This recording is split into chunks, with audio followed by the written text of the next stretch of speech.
अध्याय 14 प्रकृति के 3 गुण।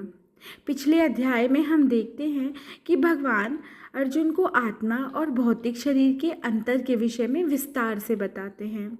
इस अध्याय में भगवान अर्जुन को प्रकृति के 3 गुणों के बारे में बताते हैं। भगवान कहते हैं कि समस्त प्रकार की जीव योनि का बीज मैं ही हूँ। प्रकृति 3 गुणों से युक्त है, सत, रज और तम।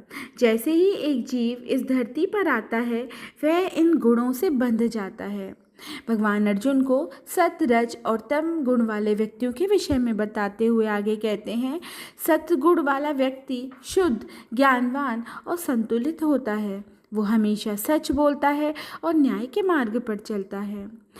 रजगुण वाला व्यक्ति उत्साह और ऊर्जा से भरीपूर्ण महत्वाकांक्षी होता है।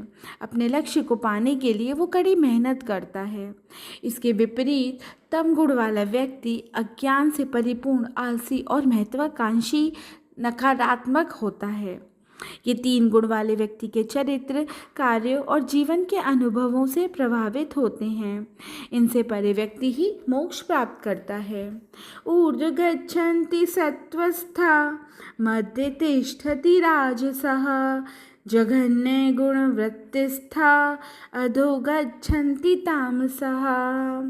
भगवान कहते हैं जो सतोगुण व्यक्ति होता है वो हमेशा उच्च लोकों को जाते हैं। रजोगुण व्यक्ति पृथ्वीलोक पर रह जाते हैं और जो पूरी तरह से तमोगुण व्यक्ति हैं वो मरने के बाद नरक लोगों को जाते हैं।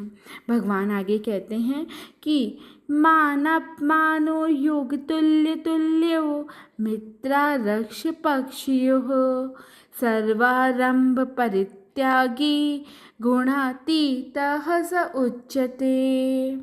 भगवान अर्जुन को रास्ता देख के बताते हैं, जो व्यक्ति मिट्टी के ढेले, पत्थर और सोने के टुकड़े को एक समान दृष्टि से देखता है, जो अनुकूल और प्रतिकूल परिस्थितियों में समान बना रहता है, जो धीर है, प्रशंसा तथा बुराई में एक भाव रखता है, मान तथा अपमान में भी समान भाव से रहता है, जो शत्रु और मित्र के साथ समान व्यवहार करता है और जिसने सारे भौतिक कार्यों का परित्याग कर दिया है, ऐसा व्यक्ति प्रकृति के 3 गुणों से अतीत रहता है, जिसे गुणातीत कहते हैं।